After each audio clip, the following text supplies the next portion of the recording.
ನಮಸ್ತೆ ಮಾಸ್ಟರ್ಸ್.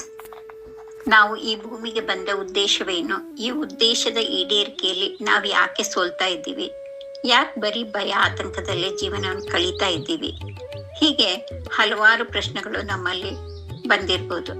ಈ ಎಲ್ಲ ಪ್ರಶ್ನೆಗಳಿಗೆ ನಮಗೆ ಉತ್ತರ ಬೇಕು ಅಂದರೆ ಜೂನ್ 20 ಮಧ್ಯಾಹ್ನ 3 ಗಂಟೆಯಿಂದ ಜೂನ್ 23 ಮಧ್ಯಾಹ್ನ 3 ಗಂಟೆವರೆಗೆ ನಮ್ಮ GP ಫೌಂಡೇಶನ್ನ new age spiritual movement pyramid valley ಅಲ್ಲಿ ಹಮ್ಮಿಕೊಂಡಿರುವಂತಹ ಜೀವನ ವೇದವೇ ಪತ್ರಿಜಿ ದಿವ್ಯಕಾಂತಿ ಎಂಬ ಶಿಬಿರದಲ್ಲಿ ಭಾಗವಹಿಸಿ ನಿಮ್ಮ ಎಲ್ಲ ಪ್ರಶ್ನೆಗಳಿಗೂ ಉತ್ತರವನ್ನು ಪಡೆಯಿರಿ. ನೀವು ಬನ್ನಿ, ನಿಮ್ಮ ಕುಟುಂಬದವರು ಹಾಗೂ ಸ್ನೇಹಿತರನ್ನು ಕರೆತೀನಿ.